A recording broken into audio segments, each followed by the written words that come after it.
Hi friends, எப்படி இருக்கீங்க? எல்லோரும் நல்லா இருக்கீங்களா? நானும் ரொம்ப நல்லா இருக்கேன். அதாவது நம்ம சப்ஸ்கிரைபர் ஒருத்தவங்க பிரியாணி எப்படி செய்கிறது மேம் போடுங்க அப்படின்னு கேட்டிருக்காங்க. ஆனால் அதுக்கும் மேலே நான் ஹோட்டல் ஸ்டைல் தம் பிரியாணி எப்படி செய்கிறதுன்ட்டு காமிக்க போகிறேங்க. வாங்க வீடியோக்குள்ளே போகலாமா? ஒரு பாத்திரம் வச்சுருக்கேன். தேவையான அளவு எண்ணெய் விட்டுக்கிறேன். ஒரு 4 ஸ்பூன் அளவுக்கு நெய் விட்டுக்கிறேங்க. அது எந்த நெய் வேணாலும் இருக்கட்டும். 4 ஸ்பூன் அளவுக்கு நெய் விட்டுக்கோங்க, ஏன்னா டேஸ்ட்டு நல்லாயிருக்கும். அடுத்தது ஒரு 5 கிராம்பு, 5 ஏலக்காய், 3 பட்டை, 3 அன்னாசி இதழ் பிரித்து போட்டிருக்கேன். பெரிய வெங்காயம் ஒரு 4 வெங்காயம் சேர்த்துருக்கேங்க. நீல வாக்கில் தான் கட் பண்ணி இருக்கணும். 3 பச்சை மிளகாய் சேர்த்துருக்கேன். நல்லா வதங்கணும் வெங்காயம். அடுத்து இஞ்சி பூண்டு சேர்த்துக்கலாம். ரொம்ப ஃப்ரெஷ்ஷாக இருக்கணுங்க. அன்றைக்கி அரைச்சதாக தான் இருக்கணும். முன்னால் அரைச்சது ஃப்ரிட்ஜில் இருந்தது சேர்க்காதீங்க. ஏன்னா சேர்க்கலாம், பட் அந்தளவுக்கு வாசனை இருக்காது. அடுத்தது வதங்கிடுச்சு இஞ்சி பூண்டு. தக்காளி சேர்த்துக்கலாமா?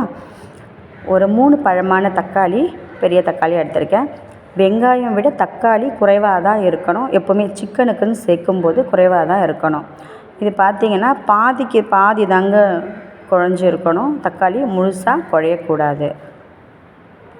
நல்லா குழஞ்சிருச்சு ஓரளவுக்கு. பாதிக்கு பாதி இருக்குது. தெரியும்னு நினைக்கிறேன் உங்களுக்கு தக்காளி எப்படி இருக்குன்ட்டு. இப்போ 1 ஸ்பூன் அளவுக்கு வீட்டு மிளகாத்தூள் சேர்க்குறேன் நான். அடுத்தது 1 ஸ்பூன் அளவுக்கு கரம் மசாலா, ஆச்சி கரம் மசாலா சேர்க்குறேன். ஒரு 1 ஸ்பூன் அளவுக்கு பிரியாணி மசாலா சேர்க்குறேன். இது கொஞ்சம் காரமாகவே இருக்கும் பிரியாணி மசாலா, அதனால தான் மற்ற மிளகாத்தூள்லாம் கம்மி பண்ணிட்டேன் நான். ஸோ 1 ஸ்பூன் அளவுக்கு மஞ்சள் பொடி சேர்த்துக்கிறேன். இதை அப்படியே கலந்து விட்டுக்கலாம், வதங்கட்டும். இதோட தயிர் சேர்த்துக்கலாமா? தயிர் 1 கப்பு சேர்த்துக்கிறேன். இதில் ஒரு 2 கைப்பிடி அளவுக்கு புதினா மல்லி 2மே சேர்த்து வச்சுருக்காங்க. இதோட சேர்த்து அந்த புதினா மல்லிலாம் வெறும் இலை மட்டும் இல்லாமல் தண்டோடு சேர்த்துக்கோங்க. அப்போ தான் நல்லாயிருக்கும், உடம்புக்கு நல்லது, ஜீரண சக்தி அதிகமாகும் உடம்பில். இப்போ இதுலேயே சிக்கனை போட்டு ஒரு 1/2 kg சிக்கன் தான் எடுத்திருக்கேன். இதோடு சேர்த்து கலந்து விட்டுக்கலாம் நல்லா. கொஞ்ச நேரம் இப்படி நீங்கள் கிண்டவே என்ன ஆகும்னா அதில் உள்ள அந்த நீரெல்லாம் கசிய ஆரம்பிக்கும். நல்லா டேஸ்ட் இருக்கும் பீஸ்லாம் பார்த்திங்கன்னா. ஸோ இப்போ பார்த்திங்கன்னா இந்த கப்புலேயே நான் 4 கப்பு ரைஸ் எடுத்திருக்கேன். அதுலேயே நான் ஒரு 8 கப்பு தண்ணி அளவாக ஊற்றிட்டு அதுக்கு மேலே சிக்கன் வேகிறதுக்காக எக்ஸ்ட்ரா 1 கப்பு சேர்ப்பேன் தண்ணி. ஸோ டோட்டலாக 9 கப்பு தண்ணி சேர்க்கணும்.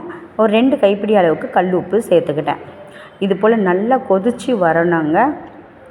நம்ம சிக்கன் வேகிறதுக்காக எக்ஸ்ட்ரா 1 கப்பு தண்ணி ஆட் பண்ணியிருக்கோம். சிக்கன் வெந்துடுச்சா பார்த்துக்கிட்டு அரிசி எடுத்து போட ஆரம்பிச்சிடுங்க. அரிசி போட்டுட்டு இப்படி ஒரு கலந்து விட்டுருங்க. இதோட ஃபுட் கலர் நான் கொஞ்சமாக சேர்த்துக்கிறேன், ரொம்ப சேர்க்கலை, கொஞ்சமாக சேர்த்துக்கிறேன். எனக்கு கலர் அதிகம் சாப்பிட்றது நல்லது கிடையாது. ஆனால் கலராக இருந்தால் தான் பிரியாணிக்கு அது ஒரு சிறப்பு.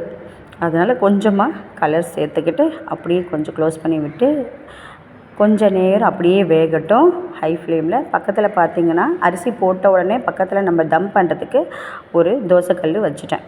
இப்போ மேலேருந்து வெயிட் எடுத்தோம் பார்த்தீங்களா, அந்த வெயிட்டு வச்சு போட்டுடணும். கொஞ்சம் நேரத்துக்கு அப்படியே தம் வேக போடணும். நல்லா வெந்துக்கிட்டே இருக்குது. பாதிக்கு பாதி வெந்துடுச்சு. இதுக்கு மீறி நம்ம ஹை ஃப்ளேமில் வைக்கக்கூடாது. ஸோ நம்ம லோ ஃப்ளேமில் இனிமேல் வச்சிடணும். ஸ்டவ்வை லோ ஃப்ளேம்லேயே வச்சுட்டு மேலே திரும்ப அந்த வெயிட்டை தூக்கி வச்சிடலாம். சரிங்களா? சுத்தமாக கம்மி பண்ணிவிடுங்க, இல்லைன்னா அடி பிடிச்சிடும். அடி பிடிச்சா வாசனை வந்துடுங்க. சரிங்களா? ஸோ இப்போ எப்படி இருக்குன்னு பார்த்துடலாமா? இந்த நீர் எல்லாமே போயிருக்கணும். உங்களுக்கு பார்த்தாலே தெரிஞ்சிருக்கும்.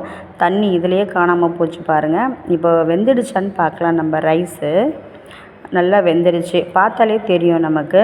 ஏன்னா தினமும் நம்ம ரைஸ் எடுத்துக்கிறோம். ஸோ வெந்துடுச்சா இல்லைன்னு தெரியும். வேணும்னா நீங்கள் கொஞ்சம் எடுத்து அதை ஒரு விரலில் போட்டு இப்படி அழுத்தியும் பார்க்கலாம், வெந்திருக்கா இல்லையா. வெந்துடுச்சு பார்த்திங்களா, உடையுது சாதம். ஸோ இதை நம்ம இப்போ ஃபுல்லாக தம் போட்டுடலாம். பக்கத்தில் வச்சுருந்த தோசைக்கல் எடுத்து இது போல் மூடிடுங்க. ஸ்டவ்வில் பார்த்திங்கன்னா இப்போ ஃபுல் ஃப்ளேமில் வச்சு ஒரு 10 கவுண்ட்டு கொடுத்து ஆஃப் பண்ணிவிடுங்க. ஃபுல் 10 கவுண்ட்டு கொடுத்து ஆஃப் பண்ணிட்டிங்கன்னா ஒரு 5 மினிட்ஸ் இது இப்படியே இருக்கும். நாங்கள் 5 மினிட்ஸ் கழித்து பார்க்கலாமா? ரெடி, சிக்கன் பிரியாணி தம் பிரியாணி ரெடி. நீங்களும் வீட்டில் செஞ்சு பார்த்துட்டு எப்படி இருக்குன்னு எனக்கு கமெண்ட் சொல்லுங்கள்.